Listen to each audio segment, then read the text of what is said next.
Wow. On that note,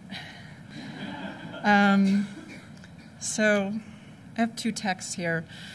One is, it's actually the first public speech I ever gave in my whole life.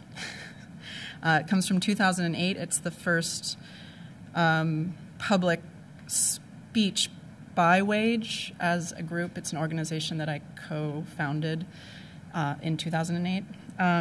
So this was given at the Creative Time Summit right before the elections, right at the cusp of the beginning of the crash, to give you a little context.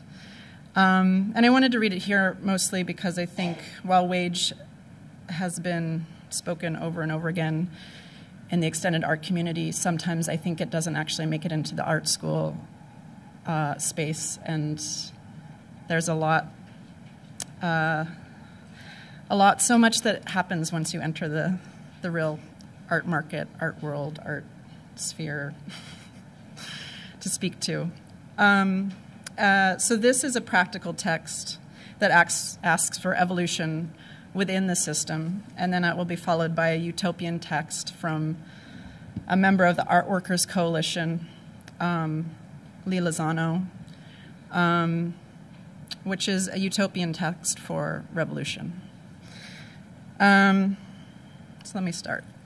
It seems apt that Wage is here tonight to bring to light ongoing unjust fiscal practices in the art world as we witness the unfolding saga of Wall Street and what results from unregulated economic greed. We see it does no one any good, not even those who initially benefited from the exploitive endeavors. For the artists here tonight, I imagine few or none of you make a living solely by selling your art. Even most successful artists teach or supplement their income in some fashion. And how many of you have exhibited work in institutions or museums in the U.S. In which all costs incurred were covered by the institution?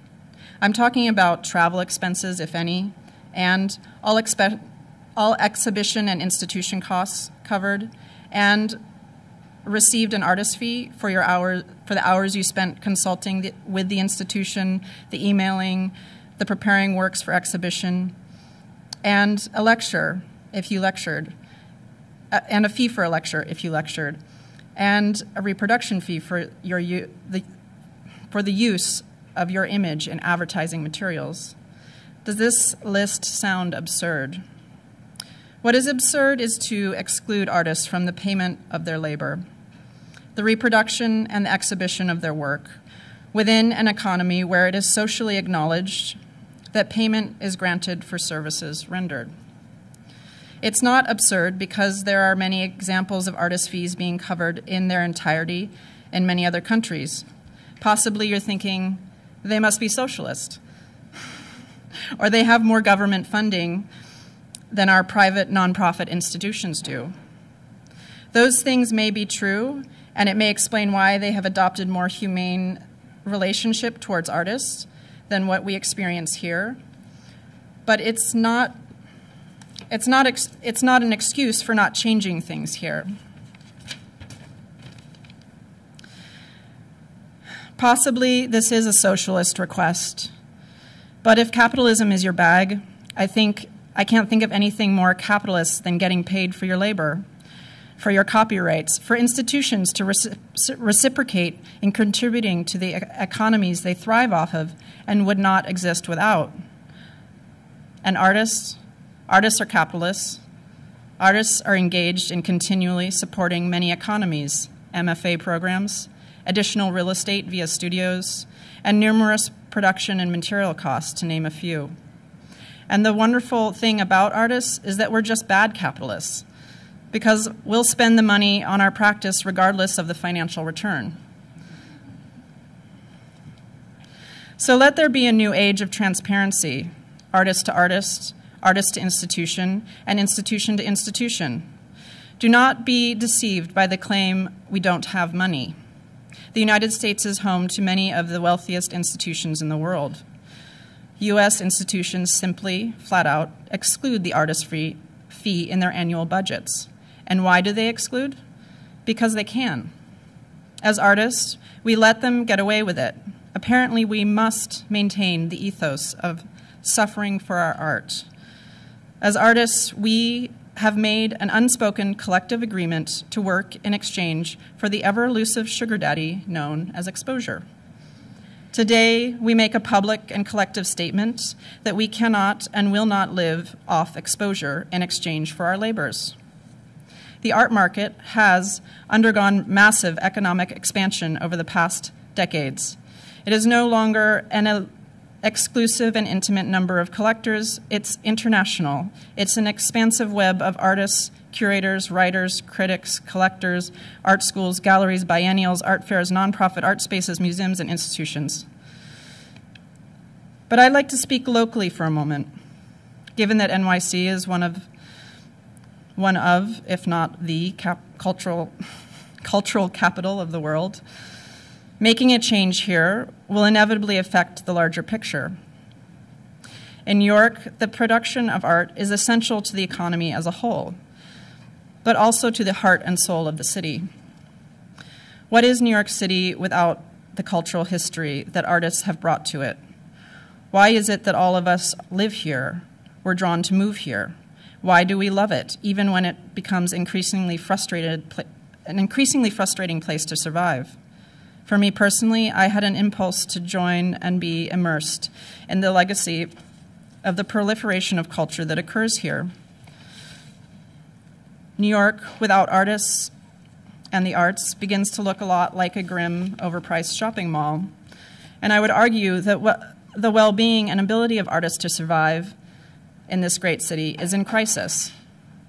I'd like to quote an article I read recently with an interview with Suzanne and Michael Hort, who are avid contemporary art collectors. We don't find the artists in New York. They're in Europe now. It's very difficult for young artists to make a living in New York and do a good job. If you graduate from art school, have a studio, an apartment in New York, you have to have a full-time job, in which case you can't do your art, or you have to sell in a gallery, in which case you're selling your soul, and your art will never change because you know if you make your black paintings that you dream of making and they don't sell, you're dead. Art is, if you make money, okay, but it really should be about creating something that's important to civilization, that moves people. It's one thing when artists complain, but we know there's a serious problem when the collectors are bitching about economically debilitating circumstances. And why do you think people are flocking to get MFAs? It's about the easy loans, the money that buys time and community to develop one's work. Artists now don't need an MFA any more than they did 20 years ago. What artists need now, that is harder and harder to come by, is the money that buys the time to work. Unfortunately, it seems that many of those in power, those who operate the larger cultural institutions, seem to ignore this fact. The fact is that artists do not get paid to go to their studios. That selling art is a possibility, not a promise. Nor should one feel required to sell for mere survival, especially when we are laboring in so many other ways. Our labor is more than just the sum of our collectible parts. We also should not feel our career is dependent on the act of giving and donating, our time, our money, our work. And in particular for institutions who ask the public to pay to see our work. We want to be free to work for free, not expected to work for free. We're not fighting to be rich, we are demanding to survive. So there is this art market, this seemingly thriving and expanding quicker than you can say art fair art market. But where's the money? In the secondary market, in the enormously endowed institutions?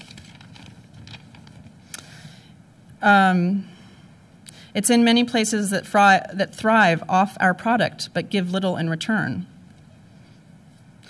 What we ask for is really quite simple. It's very reasonable. We may not be able to quit our jobs and joyfully produce 24/7, but we will feel less abused by the system that profits from and celebrates our production and existence. Let's look north to our Canadian neighbors. In 1968, CARFAC was created and has successfully represented the rights of artists and established a universal fee system based on the size of an institution and various aspects of exhibition labor that an artist contributes. To quote CARFAC's statement of purpose, we believe that artists, like professionals in other fields, should be paid for their work and share equitably in profits from their work.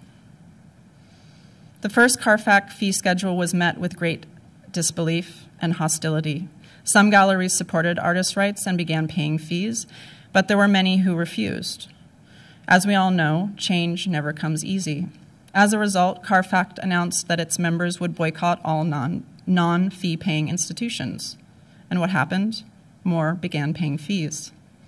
Artists, we exist in and play willingly into an exploitive system that other people recognized and began changing over 40 years ago. We can all just sit and bitch about it, but I say, I can't survive any longer.